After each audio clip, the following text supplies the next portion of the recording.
Hello friends and welcome. Today Shopify Rebellion played BetBoom in the upper bracket of the DreamLeague Season 21 tournament. Spoilers, obviously, so if you don't want to know any of that, then skip this video for now. But it was a very close game with some comebacks that I thought it would be fun to do a bit of an analysis on, because there is everything in this game. There are close calls, good plays, bad plays, lucky RNG, and some game bugs even. So let's break it down starting at about 40 minutes. BetBoom is winning. They've got a pretty sizable lead here at 20k. They got 2 sets of barracks. PA has been having a terrible time. Poor Arteezy's been bullied. He's 1-7-4, but he's actually been sneaking his way up the net worth over time. And BetBoom may not have realized it, especially that he finished his Divine Rapier, because he hasn't been showing on the map at all. The last they saw him, he had a Wraith Band in that slot. But shortly after, he bought a Demon Edge, but stayed in Blur the entire time he finished the Divine Rapier. So even now, they don't know he has this as they come up with Aegis, with Cheese, feeling pretty confident about this high ground. So they're going to start this siege and see the backline, this Venge. They're going to jump because Venge has the swap to save whoever else they want to jump. So they got to take her out first. And while this is happening, they also manage to pick off the Kunkka. 2 quick kills, forcing a buyback. And I believe Kunkka bought back earlier. Yeah, so they may not know the exact time. I don't know if they wrote it down, because not everyone does that, including me. So they may think, maybe he doesn't have buyback right now, but he actually does in just 12 seconds. So they're going to reset a little bit here. However, they used some of their spells. So honestly, from this point, they should probably just be taking this tower, finish up the mega creeps. However, GPK sneaks in the cheese into his backpack, so even though he used a lot of mana on the original pickoff, I think he may have been trying to surprise them a bit, get the follow-up kill. They think, oh, I don't have any mana, ha ha ha, cheese. So I think that's why he may have been jumping in here, but it forces the rest of his team to come in. He gets caught by the LSA into a Laguna, Refresher Laguna, second LSA, chain stunned by all of this stuff. And so he's actually going to die. And Nightfall ran in to try to help, but it's going to bait him to get swapped. And then the rest of his team is back here. Kunkka with his buyback is going to TP up very aggressively to either try to keep everyone else away or to keep this troll in here, because he has the old water park build here. He can push troll back and everything. So we have a bit of a throw here from BetBoom, unfortunately. Not to highlight their mistakes or anything, but it is a bit of a dive here that is going to cost them their Aegis. It happens to all of us, you guys know. So even pros are not impervious to a little bit of a high ground throw. Even after that, they're probably okay. You got to reset and recover from there. But now they know that PA has a Divine Rapier, and with this time, Shopify Rebellion is going to be farming up, start trying to recover from this 20k deficit. With 2 core heroes dead, of course they push up, continuing to farm the whole time, and Arteezy steals a Wisdom Rune, the first of 2. This is going to be a big deal, perhaps. Ooh, let's keep an eye on that, because he was level 24, pretty close to 25, but this Wisdom Rune has pushed him into 25 and given him a good chunk of the way up to the next level, 26. Now, BetBoom is still feeling pretty strong, so they're going to smoke up right away, and they're going to head to their last remaining deep ward over here. And before this deep ward expires, they actually see all of their creeps just suddenly die, and creeps don't usually do that, so they know that PA is here blurred. So they're going to try to catch her in this triangle, this lane, or in this side ancient camp, because that's probably what PA is going to do, right? I'm just going to keep farming. I don't expect the enemy team to do anything. So they're trying to catch this PA and kill him because he doesn't have buyback, or if that's their guess. And they're right, has no buyback, actually chose to finish the Abyssal because they've been so behind. He's buying out items to try to have as much of a chance as possible. And plus, if he dies and loses the Divine Rapier, the buyback probably isn't that great anyways. Now, in the meantime, PA is going to come over here, farm this camp, and actually pick up another Wisdom Rune. So before, PA was 24. When they grabbed the first Wisdom Rune, now they're all the way up to level 26. So they have the daggers plus some extra stats, which might matter in just a moment. They're going to pick up this Tormentor. Everyone has shards, so they all actually just get golden XP, which is also quite important in just a moment. And then this fight is going to happen. GBK tries to make this next level prediction zip, which burns a ton of mana, unfortunately, and doesn't find anything. But if he had found something, it would have been really sick, because if PA is here, this is PA probably separated from the team and then killed off by everyone else, because Nightfall also has a blink, could have caught up all that, but does not find it. But they see them down here, so they continue the zip, and with the Shiva's vision reveals the 3 heroes, zip in, Ags, Vortex, so they do catch 3, but at the same time overlap one of the the big spells here. Roar onto Kunkka. And I'm not sure if he meant to hit Kunkka or if he was aiming for the PA and this, they're like right on top of each other, so misclick.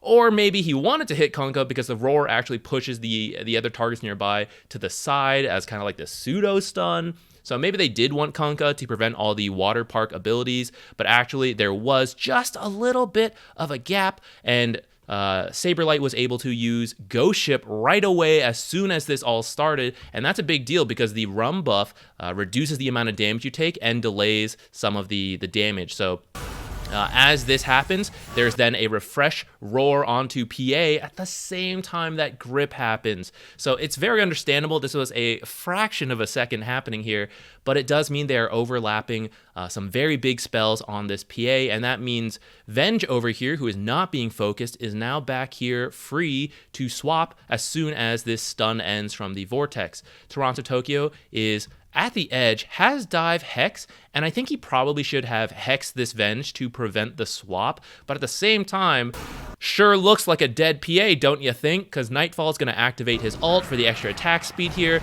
It double ulted, right? Like, surely this PA is going to die. So we might be waiting, trying to find the Warlock and the Lina coming up, which is indeed, they weren't quite in position. They don't know that because they didn't have the best vision down here. So they might think those two heroes are nearby. He's waiting for them.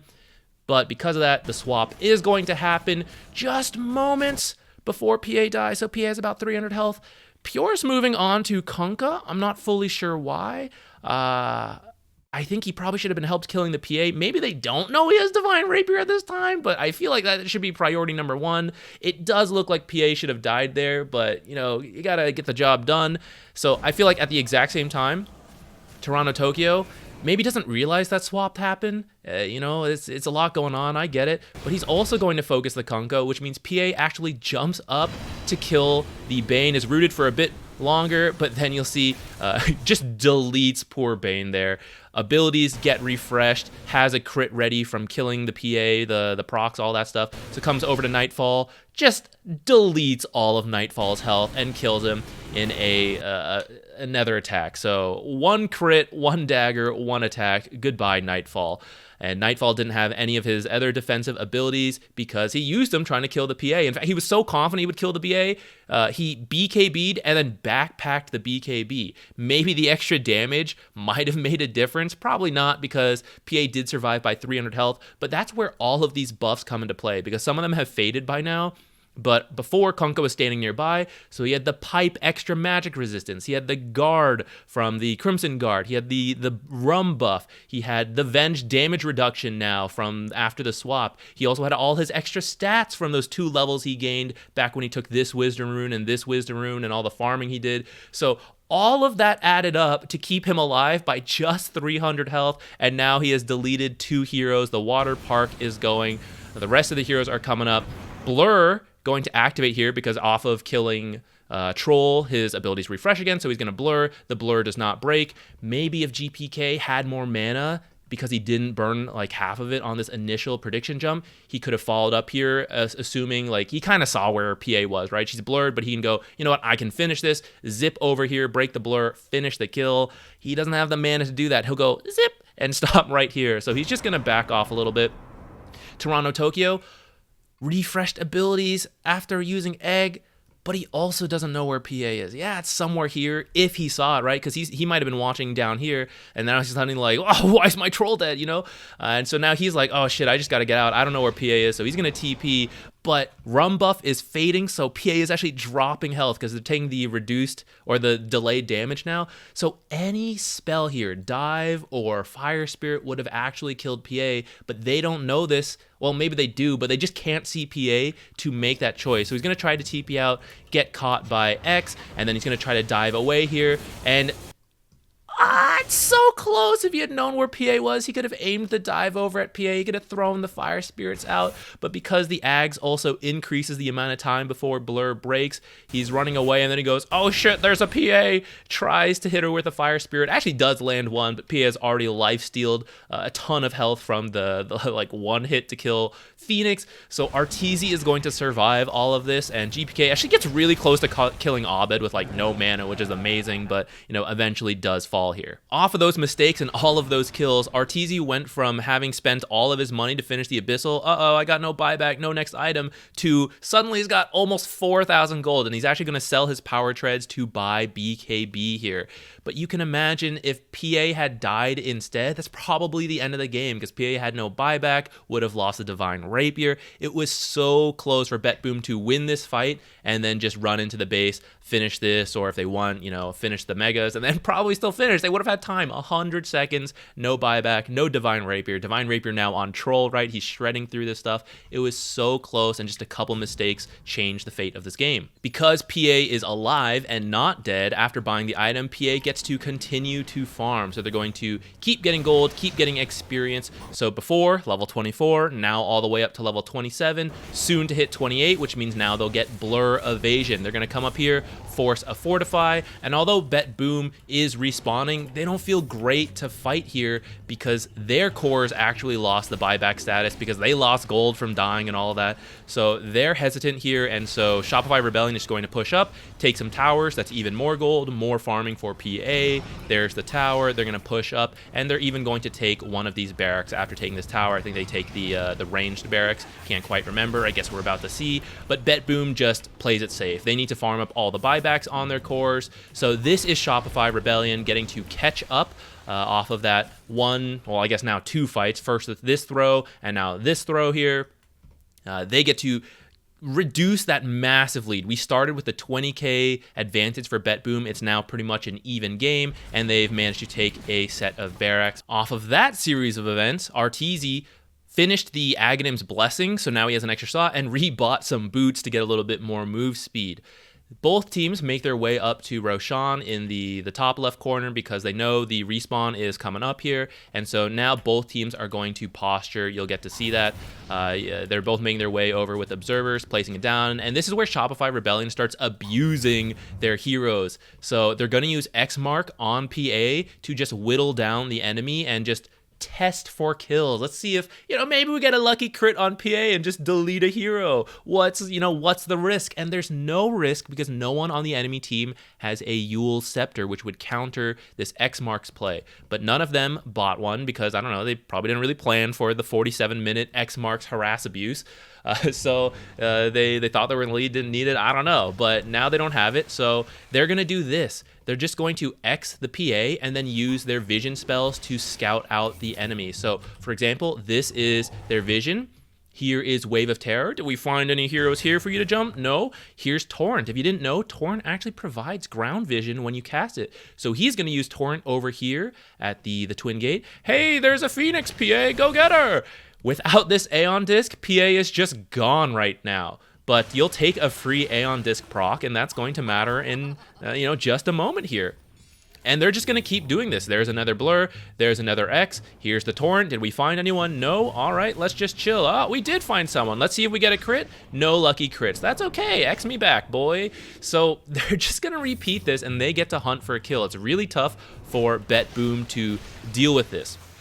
But they do have the two barracks down, and the lanes are pushing in. So they're just going to be cautious for now and see if Shopify Rebellion eventually has to respond to this. So they're positioning really far back here. Shopify Rebellion is constantly checking this. They're setting in boards to check this, and you'll see a really smart decision. In pubs, a lot of people would wait till it's too late and then TP back, but that means you can't rejoin the fight. You might also have to use X to X yourself, TP back, do this, but it's using up your teleport, which means you can't buy back things like that, buy back teleport. So very heads up decision. They're gonna smoke as part of posturing up here, and Abed is going to use that smoke movement speed to walk home. This way, if the enemy did have any observers here, they don't know that Abed is breaking away from the team. He's going to make it to the base as fast as possible and then use spells. So he auto attacks here, and you see an instant ping from the Beastmaster because they're watching their minimaps and they go, hey, Lina isn't with the team. Did she teleport there? Did she walk? We're not sure, but it does take a few seconds to teleport back. Even with Boots of Travel, 2 seconds, and 2 seconds could decide the fight. So right away, they smoke, and they're going to move up to try to get something. They see PA killing creeps. I don't know if they can see the X mark, so they do try to jump her, catch her, but they just pull her back with X. I don't know. If they can see the X, then it's not really worth their time. But I actually don't think they can see it. I'm just not sure from the replay. So they try. They don't get her. But they're going to keep going up because they still see Lina down there. So they still feel, you know what, we have a 2-second advantage in this fight. But Lina's actually going to start teleporting in just a moment here, and they aren't quite able to find anyone in that time. But they did push their way back up here. They kill off an enemy observer ward, placing a sentry. And then Toronto Tokyo wants to try to get his own vision down after they deward this area. So he sticks his head out here for just a moment to try to place this observer, but he steps out just too far. I think he needed to place, you know, the observer just a little higher so he could stay in the trees, because he showed himself, and PA hates Phoenix, so just kills Phoenix. Phoenix, no Aeon Disc because it was procced for free earlier. Now, I think they're kind of okay with Phoenix risking his life, because Phoenix did have buyback just to support, so if you die, you can just teleport in. But this is like a free kill because of this X marks PA interaction. Without the X, then maybe it's a little bit more risk. You know, you kill PA, but you're out of position. The rest of the team can now, you know, capitalize on it. But they don't really get that, and he's still forced to buy back. He's gonna zip to Warlock. I'm not sure. You do want to kill the backline, but I think this is, you know, maybe a little bit too ambitious. Again, burning off a large amount of mana, but very tanky. He is going to bait out some of the defensive auras and the boat from Kunkka to keep his teammate alive, so maybe that's part of what it was. But Phoenix wasn't even like back yet, so I don't know. It seems a bit preemptive. From here, Shopify Rebellion kind of feeling good. They're like, yeah, Storm, not a lot of mana. We know we just got to buy back.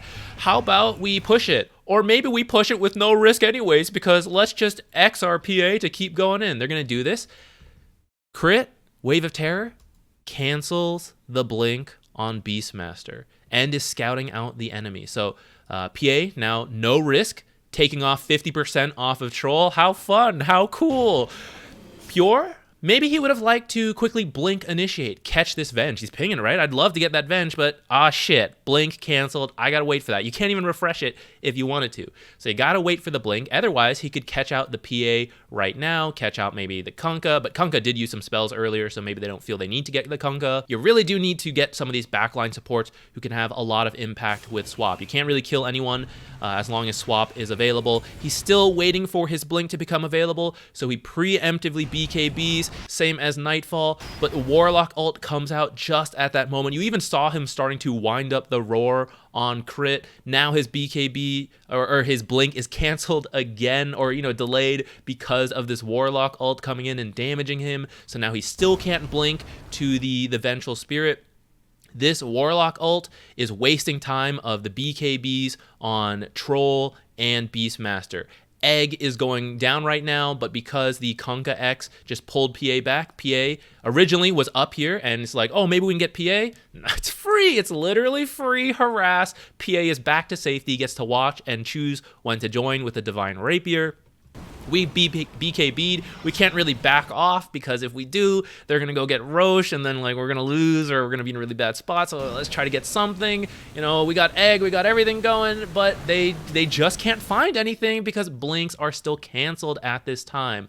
Now we have a very weird mechanic coming up here. Now PA is going to jump back in here. Phoenix Egg pops. The water park, lucky hit here, and so Abed sees, hey, I got 2 heroes here, no more BKB on Nightfall, double LSA, Arteezy, help me out here. Arteezy jumps in for the crits, gonna pop Blur, and then Troll ult comes out because you can use it while disabled, because, I don't know, good ability, has the talent for it, you know, so... Arteezy just going to back off. There's no real reason to hit Troll if you can't kill him. So he's trying to reset here. Again, bit of an overlap. Roar first. By just a fraction, Roar hits first. Bane, gonna use Fiend's Grip, and this is where we have a bit of a game bug.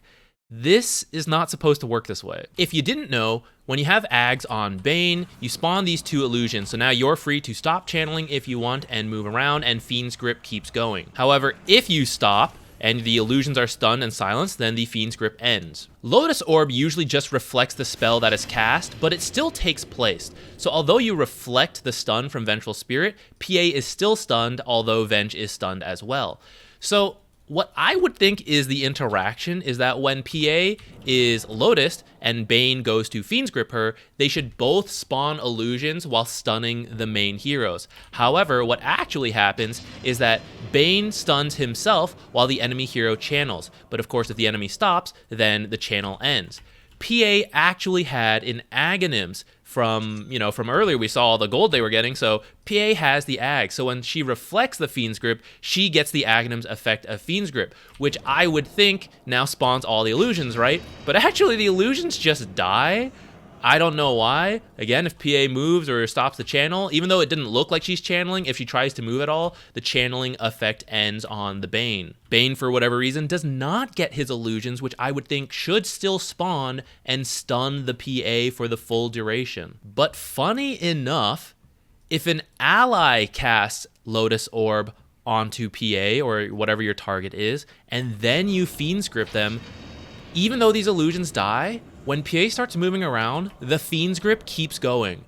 That ain't supposed to happen. So coming back to this fight, because PA has Lotus Orb on her, in my opinion, Save sees this and goes, you know what, we'll both be Fiends gripping each other because it's going to reflect to me, but if we're both out of the fight, that's way better for me because PA is their carry with a Divine Rapier, so let's just both be out of the fight for like almost 6 seconds while we both just channel Fiends Grip. But unfortunately, first she's stunned by Roar, then we get this bugged interaction of Fiend's Grip where her illusions don't even spawn correctly, and neither do Bane's illusions. So I think the correct thing to happen here is that they're both channeling Fiend's Grip on each other, and the illusions are what keep it going. Both illusions are still up, but both illusions suddenly die for PA, and Bane's never even spawn. Now, because her illusions are dead and because she's stunned, I don't think PA should even be able to channel this Fiend's Grip on Bane. So I think Bane should be moving now, but instead, Fiend's Grip is ghost channeling on him. So when we get this swap from Crit, PA is now safe, still stunned by Roar, same as Beastmaster, somehow still channeling Fiend's Grip on Bane. Now, once this stun ends and she moves, again, I would think this should cancel the Fiend's Grip, but here he is, still Fiend's Gripped. So this means he cannot use his Ghost Scepter right now, and he is just going to be killed by PA, thereby refreshing all of her abilities, and now PA is going to continue on to kill people. So I don't know. In the end, I actually don't think it matters because Nightfall is stuck back here. And technically, if Bane was able to move a lot sooner, maybe he could have used Nightmare on Kunkka or Lina to keep Nightfall alive, who is currently trapped in Upheaval without any defensive abilities. So that's why I think he would still die. But at the same time, I don't think Bane should have been free that early because the illusions of PA should have been channeling Fiend's Grip. So there's a whole mix of weird things happening here. But ultimately, PA kills the Bane. And you thought the Wisdom rune was because PA was getting levels? No, both runes went to Crit, which is why he is level 20 for this fight, which is why he has the low cooldown of 15 seconds on Nether Swap because he took this talent, and that also doesn't matter because they are going to clean this fight. I don't know, I guess I baited you guys with that Wisdom rune in the thumbnail. I thought it would matter. It was really close, but in the end, I think it just came down to the good plays of Shopify Rebellion, which is lame, but that's not very clickbaitable, so sorry about that, but I hope you guys still found all this interesting. Now, off of that, they're going to come here and kill Roshan. I don't think it was part of the plan, but did you guys know that when Roshan starts to move, even though he's still in the dire side, the refresher orb that was in here, let me actually show you the refresher orb on the Roshan turns into an Aghanim's Blessing as soon as it turns to 50. Now, they're just killing Roche, so I don't think they were thinking about this. Maybe they wanted Refresher for Fly. Double Warlock ult is pretty good. But I actually think this Aghanim's Blessing was, a blessing, because this allows Crit to play very aggressively. You can swap defensively, and you don't care if you die, because you're going to spawn as an illusion that can still use spells, and you can even buy back if you want to be right back into the fight, or you can use this aggressively, and you're like, I'm not really going to die, die because I've got this Aghanims. Shopify Rebellion took barracks while BetBoom was dead. They kind of reset a little bit, but you see Crit here, he is smoked up from his ninja gear. He just does not give a shit anymore because he has Aga's Blessing. He sees Beastmaster. He just swaps. I don't care if I die. I've got Aghanim's Blessing. I've got buyback. This Beastmaster cares very much if he dies. He has no buyback. So an aggressive swap into immediately deleting this Beastmaster. Easy kill. Now Shopify Rebellion in a great spot to win the game. Divine Rapier ×2 plus Aegis on the PA. Crit doesn't even give a shit. Guys, I will tank the tower. Guys, I'll just run at them. I do not care. Let me find them. Let me swap. I dare them to come at me because I'm not really gonna die anymore. I got that Aghanim's Blessing. You see, look at him. He's just going. He does not care. I'll bait egg, whatever. What can they do to me? My ult is 15 seconds. His, a lot longer. Now we just back out, guys. Oh, Storm's trying to kill me. I don't even care. Come back, Storm. Finish the job. I dare you. Swap Nightfall in. I don't care that I'm under the tier 4 tower. Guys, kill Nightfall. If we kill him, we win. He had to use his defensive abilities. Unfortunately, doesn't get anything out of it, and now he's gonna die. So this was a whole series of events that allowed Shopify Rebellion to come back. Thanks for watching, and for the record, I am not trying to insinuate that Shopify Rebellion only won through bugs here. I think it didn't even matter. Like, even if everything functions correctly, I think they still would have won because they could have just kept abusing the Xmark PA. That they're doing a great job. It would have taken a while for a Yules to come out from BetBoom, along with some mistakes that BetBoom made. Again, not trying to cast any flame. I just thought all of this coming together was pretty interesting, and I hope you all did too. So thanks for watching. Again, I'll see you in another video.